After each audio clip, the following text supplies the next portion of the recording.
நாயில வந்து 2 வகையான நாய் இருக்கு. தெரு நாய் இருக்கு. தெரு நாய் வந்து பார்த்தீங்கன்னா, மனம் போன போக்குல போயிட்டே இருக்கும். சாக்கடையில படுத்து பொரளும். அதுக்கு எஜமான் யாரும் கிடையாது. அந்த நாய்க்கு வளர்த்துறவங்களும் எதுவும் கிடையாது. அது கிடைக்கிறத சாப்பிடும். திடீர்னு பார்த்தீங்கன்னா, ரோட்ல போறவங்கள பார்த்து குலைக்கும். திடீர்னு பார்த்தா கடிக்கும்.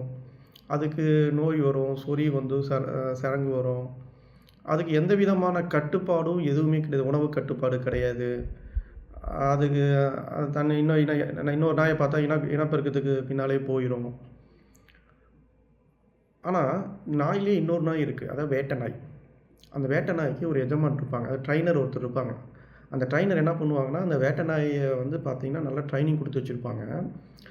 அந்த ட்ரெய்னர் அதாவது எஜமான் இருக்கிறார்ல, அந்த எஜமான கண் அசைச்சார்னா போதும், தனக்கு வேணுங்கிறத போய் வேட்டையாடிட்டு வரும். தனக்கு மட்டும் இல்ல, எஜமானுக்கு என்ன வேணுமோ அத போய் வேட்டையாடிட்டு வரும். எதுக்குமே பயப்படாது. எஜமான் என்ன சொல்றாரோ, அத மட்டும் தான் அது கேட்கும். கட்டுக்கோப்பா இருக்கும். தேவையான அளவு மட்டும் தான் சாப்பிடும். உடலும் ஆரோக்கியமா இருக்கும். வேணுங்கிறத சாதிச்சுக்கும். இது வேட்டை நாய். இப்ப மனிதர்களுடைய மனம், உங்களுடைய மனசு வேட்டை நாய் மாரி இருக்கா? தெரு நாய் மாரி இருக்கா? நீங்க ஒரு டைம் செக் பண்ணி பாருங்க. இது மனதின் மொழி. மனதை கட்டுப்படுத்த வேண்டிய அவசியம் என்ன? அல்லது மனதை அதன் போக்கிலே விட்டுறலாமா? அப்படிங்கிறத தான் பார்க்க போறோம். என்னுடைய பெயர் ரியாஸ்.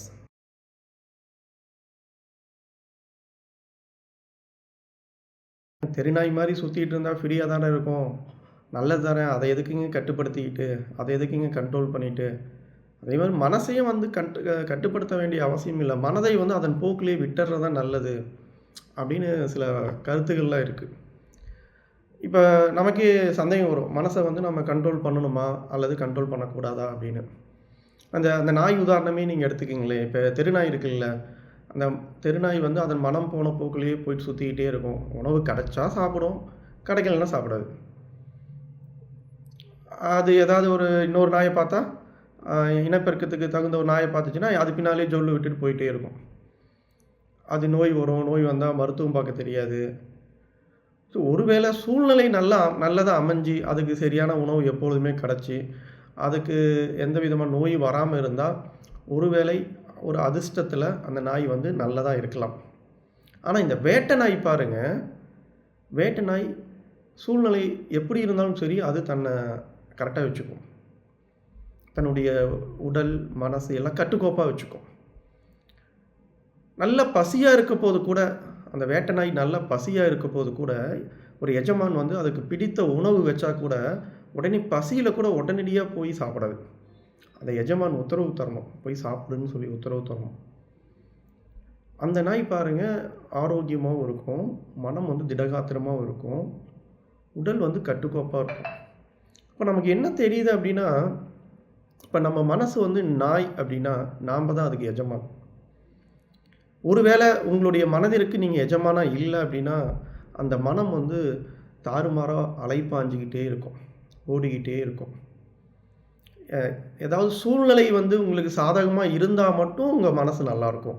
ஒருவேளை உங்களுடைய சூழ்நிலை வந்து அசௌகரியமா இருந்துச்சுன்னா, உங்க மனசு தாங்காது. சின்ன சின்ன விஷயத்துக்கெல்லாம் கவலைப்பட்டுக்கிட்டே இருப்பீங்க. யாராவது உங்கள கோவப்படுத்தணும்னு நெனச்சாங்கன்னா, உடனடியா கோவம் வந்துரும். இதே இந்த வேட்டை நாய் பாருங்க, யாராவது கோவப்படுத்தணும்னு நெனச்சா கூட கோவம் வராது. அவன் எஜமானர் சொல்லணும். "நீ வந்து அவங்கள அட்டாக் பண்ணு" அப்படின்னு சொன்னா மட்டும் தான் அது அட்டாக் பண்ணும். இதே கட்டுப்பாடு இல்லாத நாய் நாய் எப்படி இருக்கும்? அது வந்து பார்த்தீங்கன்னா, இனப்பெருக்கத்துக்கு அலைஞ்சுக்கிட்டே இருக்கும். ஸோ மனுஷனும் வந்து பார்த்தீங்கன்னா, ஒரு வகையில வந்து பார்த்தீங்கன்னா, இந்த பாண்ட் ஃபிலிம்ஸ், அந்த செக்சுவல் வீடியோ பார்க்குறது, இதுக்கெல்லாம் வந்து பார்த்தீங்கன்னா, ரொம்ப அடிக்டடா தான் இருப்பாங்க.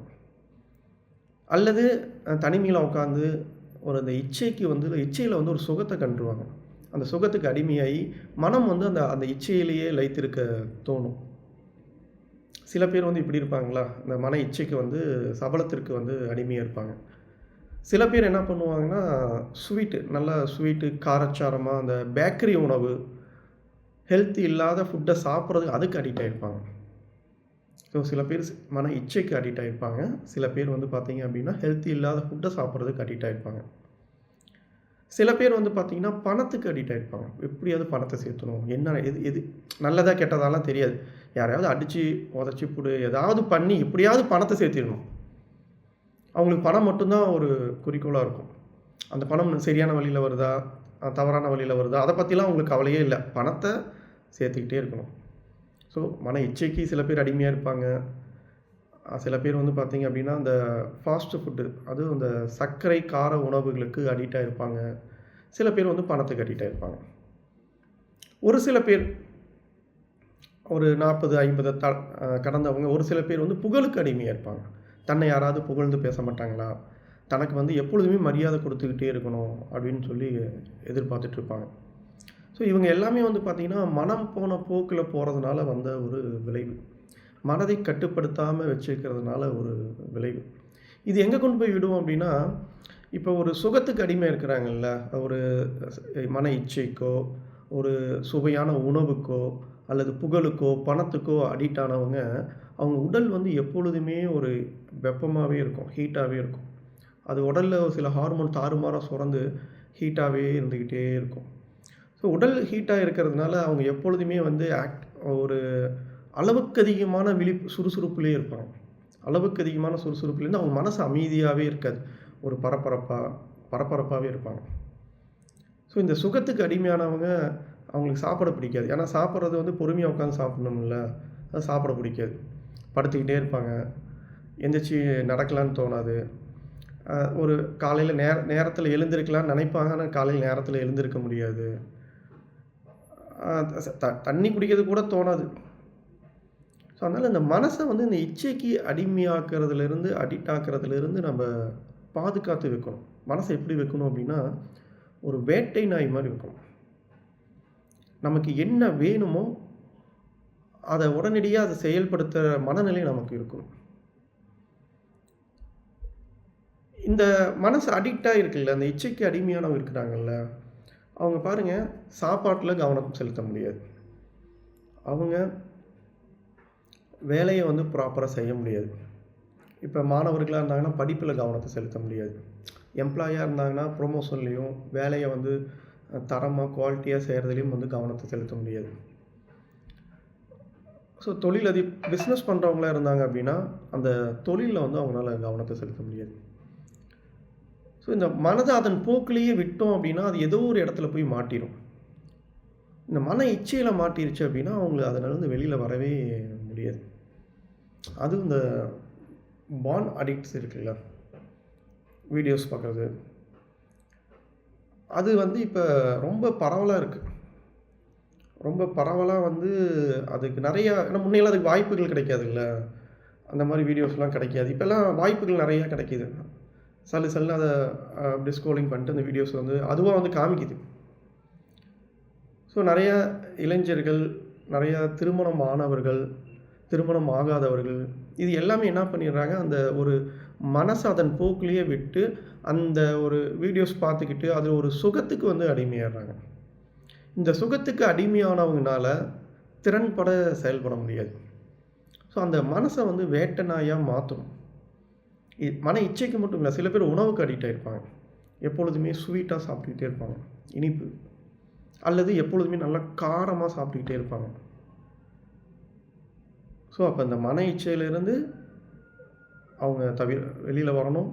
அந்த ஹெல்த்தி இல்லாத அந்த பேக்கரி உணவுகள் சாப்பிட்டுக்கிட்டே இருப்பாங்க, அதிலிருந்து அவங்க வெளியில் வரணும். சில பேர் வந்து பணம் நம்ம பணம் தான் முக்கியம், பணத்தை தேடிட்டு ஓடிக்கிட்டே இருப்பாங்க. ஸோ உட்காந்து யோசிக்கிறது கூட அவங்க நேரமே இருக்காது. ஸோ இதுவும் வந்து பார்த்திங்கன்னா மனதை வந்து கட்டுப்பாடு இல்லாமல் வைத்திருக்கிறதுனால வரக்கூடிய ஒரு வெளிப்பாடு தான். அதே மாதிரி இன்னொன்று வந்து பார்த்திங்க அப்படின்னா, சில பேர் புகழுக்கு அவங்களுக்கு வந்து இந்த மன இச்சை, பணம் இதெல்லாம் தேவைப்படாது. யாராவது வந்து புகழ்ந்தாங்கன்னா போதும், எப்பொழுதுமே தன்னை சுற்றி 4 பேர்த்த வச்சுருப்பாங்க. அந்த 4 பேர் அவங்கள புகழ்கிற மாதிரி 4 பேர்த்து கூடயே இருப்பாங்க. இதெல்லாம் வந்து மனம் போன போக்கில் செயல்படுறாங்கல்ல, அவங்களுடைய அறிகுறி. அப்போ எப்படி தான் இருக்கணும் அப்படின்னா, மனம் வந்து கட்டுப்பாடோடு இருக்கணும். மனம் கட்டுப்பாடோடு இருக்குன்னா வேட்டை நாயமாக இருக்கணும். உங்களுடைய மனதிற்கு நீங்கள் தான் எஜமான். உங்களுடைய மனதிற்கு நீங்கள் தான் எஜமான். கிடைக்கிறதெல்லாம் சாப்பிடக்கூடாது. இப்போ தெருநாய் என்ன பண்ணும்? கிடைக்கிறதெல்லாம் சாப்பிட்டுட்டு இருக்கும். வேட்டை நாய் என்ன பண்ணும்? அது எஜமான் என்ன பண்ணுவாங்க? அது அதோடைய உடல் தகுதிக்கு தகுந்த மாதிரி உணவை கொடுப்பாங்க. ஹெல்த்தியான ஃபுட்டாக கொடுப்பாங்க. அப்போ நம்ம உணவை தேடணும். நமக்கு எது கிடைக்க பெற்றிருக்கோ அந்த கிடைக்க பெற்ற உணவில் எது சிறந்த உணவுன்னு அந்த உணவில் வந்து நல்ல உணவாக தேர்ந்தெடுத்து சாப்பிடணும். மனசை வேட்டை நாய் மாதிரி வச்சுருக்கிறவங்க சபலத்துக்கு வந்து அடிக்ட் ஆக மாட்டாங்க. குறிப்பாக வந்து அந்த எதிர்பாலினத்தை பார்த்தா ரொம்ப அதன் பின்னாலேயே போக மாட்டாங்க. இது வந்து உடலை வந்து நோகடிக்கும்.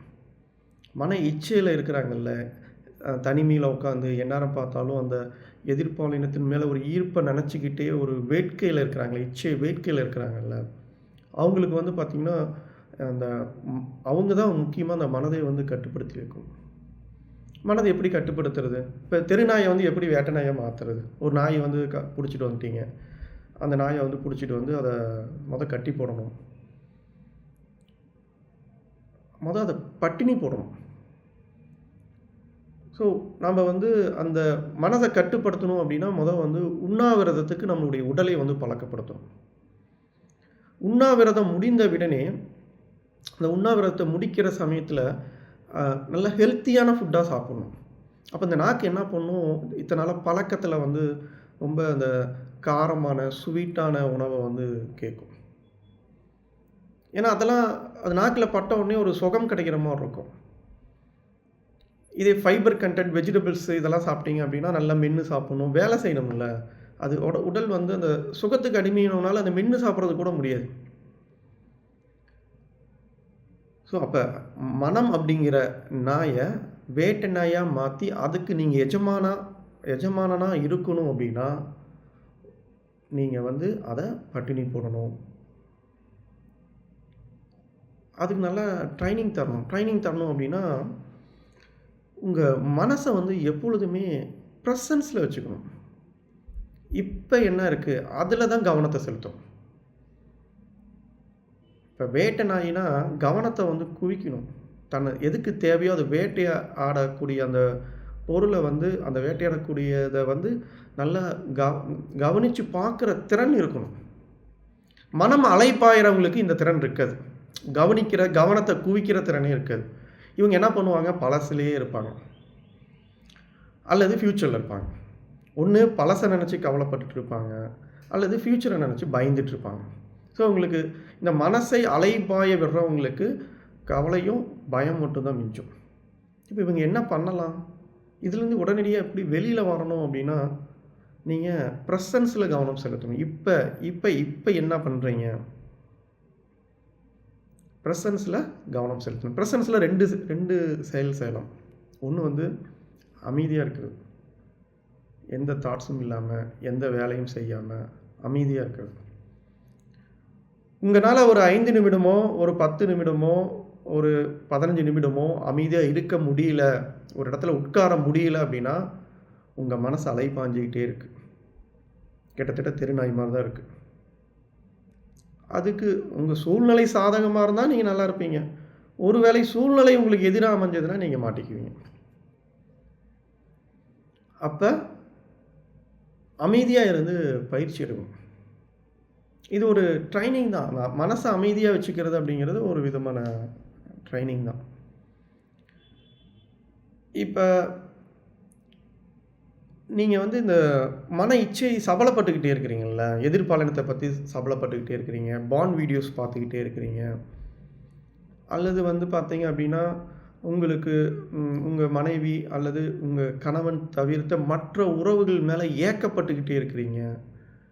இது என்ன ஆகுதுன்னா உடல் அளவுக்கு அதிகமாக சூடேறி உங்கள் மனம் வந்து பார்த்திங்கன்னா அமைதியற்ற நிலையிலே எப்பொழுதுமே இருக்கும். உங்களால் கண்டிப்பாக மனசை அமைதியாக வச்சுக்க முடியாது.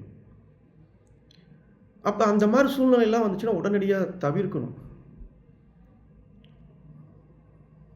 அந்த மாதிரி தவறான எண்ணங்கள் வர சமயத்தில் உடனடியாக அந்த சூழ்நிலையை மாற்றி அமைதியாக இருந்து பழகிக்கணும். இப்போ இது இந்த பாண்ட் ஃபிலிம்ஸ்லாம் ஒரு பக்கம் இருக்குது. இப்போ இந்த பாண்ட் ஃபிலிம்ஸ் எல்லாம் தாண்டி இப்போ வந்து அந்த ரீல்ஸு ஷார்ட்ஸுக்கு வந்து அடிக்ட் ஆனவங்க நிறைய பேர் இருக்கிறாங்க. இப்போ இவங்கனால வந்து ஃபுல் வீடியோஸே பார்க்க முடியாது. முன்னையெல்லாம் வந்து நம்ம ஒரு 2 1/2 மணி நேரம் படம் உட்காந்து பார்த்துட்டு இருந்தோமா? இப்ப இந்த ஷார்ட்ஸு, ரீல்ஸுக்கு அடிக்ட் ஆனவங்க இருக்கிறீங்கல்ல, நீங்க வந்து ஒரு Netflixலயோ, Amazonலயோ ஒரு ஒரு ஃபுல் மூவிய போட்டு உட்காந்து பார்க்க ட்ரை பண்ணி பாருங்களேன், உங்களால பார்க்க முடியாது. இடையில சேனல் மாத்திக்கிட்டே இருப்பீங்க. ஏன்னா வேற வேற கன்டென்ட் தேவைப்படுது.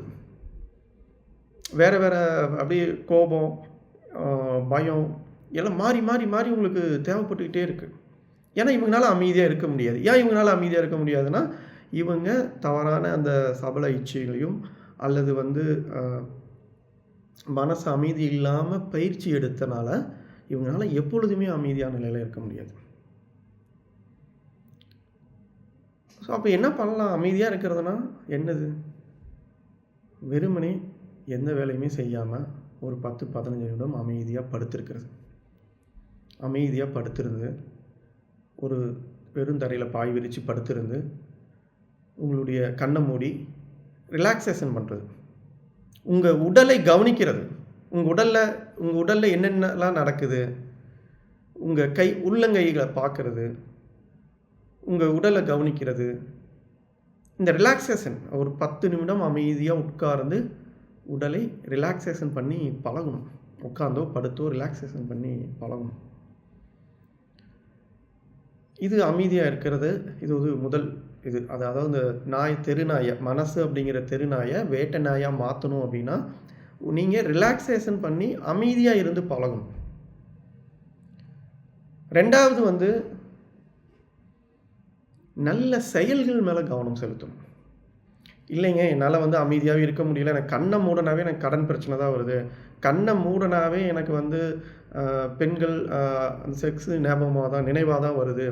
கண்ண மூடுனாவே என்னை அவமானப்படுத்திட்டாங்க. அவங்க மேல எனக்கு கோபம் தான் வருது. கண்ண மூடுனாவே எனக்கு அந்த ஒரு பொருள் மேல ஏக்கமா இருக்கு அப்படின்னு நினைக்கிறீங்க அப்படின்னா, உங்களுக்கு நீங்க என்ன பண்ணணும் அப்படின்னா, உங்களால அமைதியாவே இருக்க முடியல அப்படின்னா, நீங்க அந்த மனசுல என்ன வேணா தாட்ஸ் வந்துட்டு போகுது. அதை விட்டுட்டு ஏதாவது ஒரு நல்ல செயல்கள் மேல நல்ல செயல் ஆக்ஷன் நல்ல செயல்களா இருக்கணும். அதில் அந்த செயல்களை செய்யணும். ஒன்று ப்ரேயர் பண்ணுறதா இருக்கலாம், அல்லது குழந்தைகளோட விளையாடுறதா இருக்கலாம், அல்லது வானத்தை பார்க்குறதா இருக்கலாம், அல்லது இயற்கையான சூழ்நிலையை ரசிக்கிறதா இருக்கலாம், தோட்ட வேலையை வந்து செய்யலாம், மண்ணை கிளறிட்டே இருக்கலாம். இந்த மாதிரி ஏதாவது ஒரு நல்ல விஷயம் உங்ககிட்ட யாராவது வந்து ஒரு கஷ்டம் வந்தாங்கன்னா உங்களுக்கு ஆறுதலாக 4 வார்த்தை பேசலாம். இந்த மனசுனா என்ன? நீங்கள் வந்து இப்போ பழசை நினச்சிக்கிட்டே இருக்கிறீங்க. பழசில் வந்து பார்த்தீங்கன்னா உங்களுக்கு கவலை இருக்குது, உங்களை அவமரியாதைப்படுத்தியிருக்கிறாங்க, நீங்கள் நினச்சதை சாதிக்க முடியல, இப்படிலாம் இருக்குது.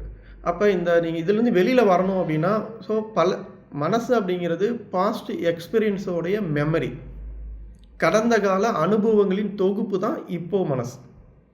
இப்போ நீங்கள் நல்ல நல்ல அனுபவங்களை உள்ள சேகரிச்சுக்கிட்டே வரணும். அனுபவங்களை எப்படி சேகரிக்கிறது? நீங்கள் ஒன்று அமைதியாக இருந்து தாட்ஸை கண்ட்ரோல் பண்ணணும். இல்லை என்னால் அமைதியாகவே இருக்க முடியலைங்க, நீங்கள்லாம் வாயில் எல்லாம் சொல்லிடலாம், நான் சொல்லி முடிச்சதுக்கப்புறமேட்டு எனக்கு கண்ணை மூடனாவே எனக்கு ஏதாவது ஒரு மன அழுத்தம் தான் வந்துக்கிட்டே இருக்குது அப்படின்னா, நீங்கள் செயல்கள் மேலே கவனத்தை செலுத்தணும். நல்ல செயல்கள் செய்யணும். ஸோ ஒன்று மனசை அமைதியாக வச்சுக்கணும், அல்லது நல்ல செயல்கள் மேலே கவனத்தை செலுத்தணும். இதை தவிர வேறு சொல்யூஷனே கிடையாது. இதுதான் உங்களுக்கு உடனடி மாற்றத்தை கொடுக்கும். நல்ல செயல்கள் எதுவாக வேணால் இருந்துட்டு போகலாம். உங்கள் அக்கம் பக்கத்து வீட்டில் இருக்கிறவங்க நல்லதாக 4 வார்த்தை பேசுறது. ஒன்று வேணால் தெரிஞ்சுக்கிங்க, இந்த மனசு அமைதி இல்லாமல் இருக்கிறாங்க பார்த்தீங்களா, இந்த மனசு பதட்டமாகவே வச்சுருக்கிறாங்கல்ல, அவங்களால வந்து பார்த்தீங்கன்னா சரளமாக ஒரு மற்ற மனிதர்களோட இணக்கத்தை ஏற்படுத்தவே முடியாது. அலுவலகத்தில் கூட வேலை செய்கிறாங்க, அல்லது தன்னுடைய உயர் அதிகாரிகிட்ட தன் தேவையை கேட்டு வாங்க தெரியாது. நீங்கள் அலுவலகத்தில் வேலை செய்கிறாங்க, அவங்க வந்து அடிஷ்னலாக கூட உங்களை வேலை கொடுத்தாங்கன்னா, இல்லைங்க என்னால் இந்த வேலை செய்ய முடியாதுன்னு உங்களால் மறுக்க தெரியாது. ஏன்னா உங்களுக்கு டக்குன்னு கோபம் வந்துடும். இந்த மனக்கட்டுப்பாடு இல்லாதவங்களுக்கு கோபம் அடிக்கடி வந்துக்கிட்டே இருக்கும். தெருநாய்க்கு பாருங்க, கோபம் வந்துக்கிட்டே இருக்கும், ஆனால் கடிக்காது. திடீர்னு என்னைக்காவது நாள் வெறி பிடிச்சி போய் கிடைக்கும். மனுஷனும் அதான் பண்ணுறான். எப்போ கோவப்படணுமோ அப்போ கோவப்படுறதில்ல. எப்போ எந்த சூழ்நிலைக்கு தகுந்த மாதிரி கோவப்படுறது, அவனுக்கு எப்போ கோபம் வருதோ அப்போ கத்திடுறது. அது குறிப்பாக இந்த குழந்தைங்க கிட்ட பெற்றோர்கள் இதை பண்ணுவாங்க. குழந்தைங்க நல்லது செஞ்சால் பாராட்டணும், கெட்டது செஞ்சால் கோவப்படணும். ஆனால் இப்போ எப்படி தெரியுமா இருக்குது, நம்ம வீட்டில் பெரும்பாலான வீட்டில் எப்படி தெரியுமா இருக்குது, பெற்றோர்களுக்கு எப்போ கோபம் வருதோ அப்போ வந்து குழந்தைங்க மேலே கோபத்தை காமிப்பாங்க. பெற்றோர்களுக்கு எப்போ மனசு நல்லா இருக்கோ அப்போ அந்த குழந்தை நல்லது பண்ணாலும் சரி, கெட்டது பண்ணாலும் சரி குழந்தைய பாராட்டுவாங்க. ஸோ அப்போ அந்த குழந்தைக்கு வந்து நல்லது கெட்டது பிரிக்க முடியாமல் போயிடுது. இப்போ இந்த மனசை கட்டுப்பாடோட வைக்கிறது அப்படின்னாவே மனசை அமைதியில் இருந்து நீங்கள் பயிற்சி எடுக்கிறது தான். இது ஒரு நாளில் மாறுமானா கொஞ்சம் கடினம் தான். ஆனால் நீங்கள் அதுக்கு உண்டான முயற்சி பண்ணணும். நீங்கள் ப்ரெசன்ஸில் வரணும். இப்போ என்ன பண்ணுறீங்க அதை கவனிக்கணும். நீங்கள் இப்போ பள்ளி மாணவர்களாக இருந்தாங்கன்னா, படிக்கிற மாணவர்களாக இருந்தாங்கன்னா, இப்போ நீங்கள் படிப்பில் கவனத்தை செலுத்தணும். நீங்கள் வேலைக்கு போகிறீங்க அப்படின்னா அந்த வேலையில் கவனத்தை செலுத்தணும். இல்லைங்க எனக்கு அந்த பழைய ஞாபகம் திரும்ப திரும்ப வந்துக்கிட்டே இருக்குது அப்படின்னா, இதை நீங்கள் இந்த செயல்கள் மூலிமா தான் மாற்ற முடியும். இப்போ நீங்கள் என்ன செய்கிறீங்க அதில் தான் நீங்கள் மாற்ற முடியும்.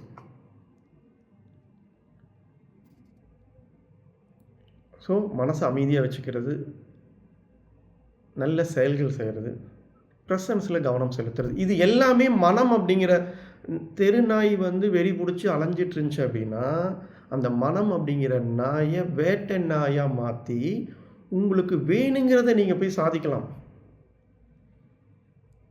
மனசை கட்டுப்பாடோடு வச்சுருக்கிறவங்க வந்து பார்த்தீங்க அப்படின்னா, காலையில் 5 மணிக்கு எழுந்திருக்கலாம்.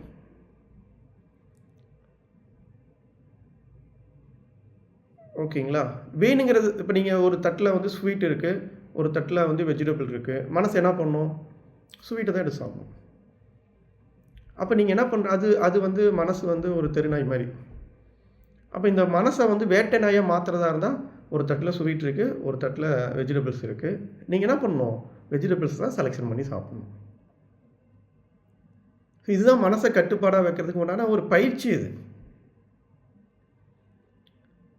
அந்த செக்ஸுவல் தாட்ஸ் வந்துக்கிட்டே தான் இருக்கும். அதுலேருந்து மீண்டு வரவே முடியாது. ஏன்னா இது வந்து இயற்கையாக சுரக்கக்கூடிய ஒரு ஹார்மோன் இது. அதுவும் ஆப்போசிட் செக்ஸ் எதிர்ப்பாலினத்தை பார்த்தா உங்களுக்கு சபல எண்ணம் வந்துக்கிட்டே இருக்கும். அந்த சுச்சுவேஷனை அவாய்ட் பண்ணணும். அதையும் மீறி அந்த எண்ணம் வருதுன்னா உடனடியாக போய் குளிக்கணும். உடனடியாக குளித்து தன்னுடைய அந்த சூட்டை வந்து நம்ம உடலுடைய சூட்டை வந்து தணிச்சுக்கணும். அல்லது நீங்கள் அந்த கணவன் மனைவிக்கிட்டையும் மனைவி கணவன்கிட்ட மட்டும்தான் இச்சையை தீர்த்துக்கணும். மீதி எல்லாம் தவறு. அது வந்து நம்ம ஒரு பதட்டத்தையும் குற்ற உணர்வையும் அதிகப்படுத்தி இன்னும் நோயை உண்டு பண்ணும். இது வந்து தவறு அப்படிங்கிற எண்ணம் உங்கள் மனசில் பதியணும். இல்லைங்க இன்னும் வந்து பார்த்தீங்க அப்படின்னா அந்த மனசை கட்டுப்படுத்துறதுனால என்ன தீங்குன்னு எனக்கு புரியல. மனசு ஜாலியாக இருந்துச்சுன்னா நான் எல்லா பெண்கள்கிட்டையும் பேசிட்டு போகிறேன், சாட் பண்ணிட்டு போகிறேன். பசங்க பொண்ணுக்கிட்ட பேசுகிறது, பொண்ணுங்க பசங்கிட்ட பேசுறதெல்லாம் அதெல்லாம் தவறு இல்லை அப்படின்னு நீங்கள் சொன்னீங்கன்னா, உங்களுக்கு நல்லா வெளிப்படையாக புரிகிற மாதிரி ஒரு உதாரணம் சொல்கிறேன். இப்போ உங்களுக்கு நல்லா பசி எடுக்குது. உங்கள் வீட்டில் சமையல் ஆகிட்டுருக்கு. பட் ஆனால் சமையல் ஆகிறதுக்கு ஒரு மணி நேரம் ஆகும். பட் நீங்கள் நல்லா பசி வந்துருச்சு. நீங்கள் என்ன பண்ணுறீங்க, சமையல் வந்து நல்லா ஹெல்த்தியான ஃபுட்டு ரெடி ஆகிட்டுருக்கு. நல்லா உடலுக்கு ஹெல்த்தியான ஃபுட்டு ரெடி ஆகிட்டுருக்கு. பட் ஆனால் அந்த சமையல் ஆகிறதுக்கு லேட் ஆகிறதுனால நீங்கள் என்ன பண்ணிடுறீங்க, ஒரு டீ, காஃபி, பப்ஸு, சிப்ஸு, மிச்சரு, முறுக்கு கிடைக்கிறதெல்லாம் எடுத்து நொறுக்குன்னு சாப்பிட்றீங்க. ஒரு மணி நேரம் நல்லா சாப்பிட்றீங்க. ஒரு மணி நேரம் கழித்து ஹெல்த்தியான வீட்டில் சமைச்ச சாப்பாடு ரெடி ஆகிடுச்சு. நீங்களும் சாப்பாடை உட்காடுறீங்க, சாப்பாடு பரிமாறுறாங்க. ஆனால் உங்களால் சாப்பிட முடியாது. ஏன் சாப்பிட முடியாது? நீங்கள் தான் தேவையில்லாத நொறுக்கு தீனிலாம் சாப்பிட்டுட்டீங்க. அப்போ உங்களால் அந்த முழு சாப்பாடையும் சாப்பிட முடியாது.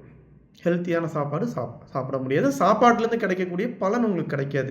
சேம் இதே மாதிரி தான் உங்கள் எதிர்ப்பாலினத்தை பார்த்து அல்லது வீடியோஸ்லேயோ அல்லது பொது வெளியிலையோ அல்லது தவறான கள்ள தொடர்புனாலேயோ அல்லது தனிமையிலையோ உங்கள் மன இச்சையை நீங்கள் செலவு பண்ணிக்கிட்டே இருக்கிறீங்க. உங்கள் உடம்புல இருக்கக்கூடிய எனர்ஜி எல்லாமே வீணாக போயிடுச்சு. அதுக்கப்புறம் நீங்கள் வந்து கணவன் மனைவி கூடயோ மனைவி கணவன் கூடயோ ஒன்று சேர்றீங்க. உங்களாலையும் ப்ராப்பரான இன்பத்தை தர முடியாது. உங்களுக்கும் அந்த ப்ராப்பரான இன்பம் கிடைக்காது. அந்த மன இச்சையை கட்டுப்பாடோடு வச்சிருக்கிறவங்கனால மட்டும்தான் தன்னுடைய பார்ட்னர்கிட்ட இருந்து முழு திருப்தி வாங்க முடியும். ஸோ மனசை அலைப்பாஞ்சிட்டு இருந்தவங்க சாப்பாடு மாதிரி தான், சாப்பாடு ரெடி ஆகிறதுக்குள்ளே வந்து டீ, ஸ்நாக்ஸு, மிச்சர் முறுக்கெலாம் சாப்பிட்டவங்க நல்ல சாப்பாடு சாப்பிட முடியாது. அதே மாதிரி தான் இங்கே வந்து பார்த்தீங்க அப்படின்னா, உங்களுக்கு கணவன்கிட்ட இருந்தோ மனைவிட்டு இருந்தோ முழு திருப்தி உங்களுக்கும் கிடைக்காது. உங்களாலையும் உங்கள் பார்ட்னர்கிட்ட திருப்தி கொடுக்க முடியாது. ஸோ அப்போ மனசை கட்டுப்பாடோடு வச்சுக்கிறது தாங்க சரியானது. ஓகேங்க, நீங்கள் எல்லாம் சொல்லிட்டீங்க, அமைதியாக இருக்கிறதுன்னு சொல்லியாச்சு. அமைதியாக இருந்தால் மனசு கட்டுப்பாடோடு வரும், நல்ல செயல்கள் செஞ்சால் கட்டுப்பாடோடு வரும். இதெல்லாம் என்னால் எதுவுமே முடியாதுங்க. இதெல்லாம் என்னால் வாய்ப்பே இல்லை. நான் எல்லாம் செஞ்சு பார்த்துட்டேன், நிறையா வீடியோஸ் பார்த்துட்டேன், நிறைய பேர்கிட்ட அட்வைஸ் கேட்டுட்டேன். என் மனசை கட்டுப்படுத்தவே முடியல அப்படிங்கிறதுக்கு இன்னொரு வழிமுறையை நான் ஒன்று சொல்கிறேன். சேம் அதே தான். அந்த தெரு நாயை வேட்டை நாயாக மாற்றணும் அப்படின்னா அந்த நாயை வந்து அசௌகரியத்துக்கு பழக்குவாங்க. அந்த மாதிரி உங்கள் மனதை வந்து அசௌகரியத்துக்கு பழகிறது. நீங்கள் ஒரு சௌகரியமாக இருந்து சுகத்துக்கு அடிமையாக தானே இப்போ இருக்கிறீங்க. மன இச்சைக்கோ அல்லது நல்ல உணவுக்கோ, காரசாரமான உணவுக்கோ அல்லது புகழுக்கோ, பணத்துக்கோ எதுக்கோ அடிக்ட் ஆகிருக்கிறீங்கல்ல. இப்போ ஏதோ சுகத்தை தேடி தானே போயிருக்கிறீங்க. அப்போ அந்த சுகத்திலேருந்து மீண்டு வரணும் அப்படின்னா மனசை வந்து அசௌகரியத்துக்கு பழகிறது. அப்படின்னா என்ன அசௌகரியத்துக்கு பழகிறது அப்படின்னா, இப்போ நீங்கள் டெய்லியும் காலையில் 6 மணிக்கு எழுந்திருக்கிறீங்க, 7 மணிக்கு எழுந்திருக்கிறீங்க. நல்லா சௌகரியமாக இருக்கா, சொகுசாக இருக்கும். காலையில் 7 மணிக்கு எழுந்திரிச்சா நல்லா இருக்குப்பா, நல்லா சுகமாக இருக்கா. அப்போ நீங்கள் காலையில் 5:30க்கு எழுந்திருக்கும். உங்களுக்கு எப்போயெல்லாம் டீ காஃபி குடிக்கலான்னு தோணுதோ அப்போயெல்லாம் வந்து ஒரு வெஜிடபிள் சூப்பு குடிக்கணும். எப்போயெல்லாம் வந்து நான்வெஜ் சாப்பிட்லான்னு தோணுதோ அப்போயெல்லாம் வெஜிடபிள் சாப்பிட்ணும். எப்போயெல்லாம் பேசலான்னு தோணுதோ, பேசினா நல்லாயிருக்கும், பேசிக்கிட்டே இருந்தால் சுகமாக இருக்கும்னு தோணுதோ அப்போயெல்லாம் அமைதியாக இருக்கணும்.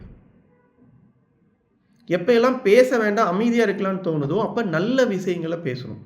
ஸோ மனசை வந்து பார்த்திங்கன்னா, மனம் என்ன சொல்லுதோ, மனசு எதில் சுகத்தை நாடுதோ அதுக்கு ஆப்போசிட்டாக, அதுக்கு எதிராக செஞ்சு நல்ல நல்ல செயல்களை தான் செய்யணும். அது நல்ல செயல்களாக இருக்கணும்.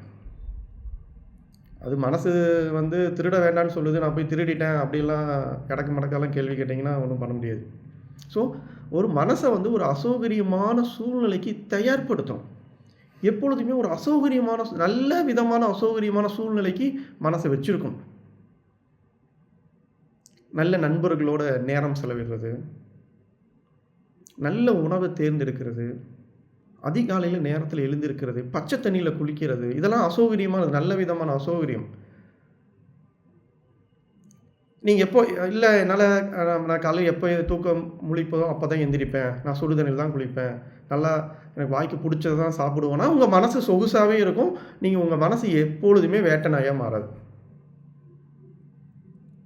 ஸோ அப்போ இந்த 3வதாக சொன்ன இந்த விஷயம் வந்து ரொம்ப ரொம்ப முக்கியம். மனசை வந்து அசௌகரியத்துக்கு பழக்கிறது.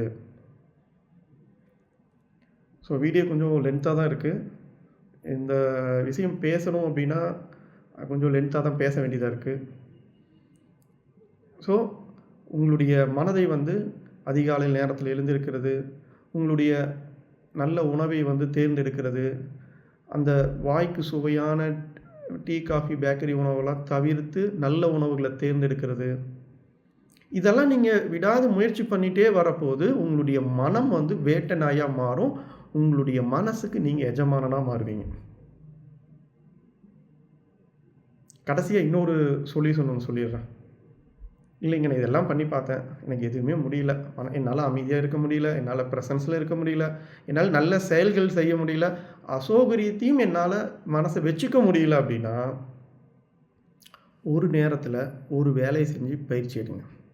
ஒரு நேரத்தில் ஒரு வேலையை செய்யணும்.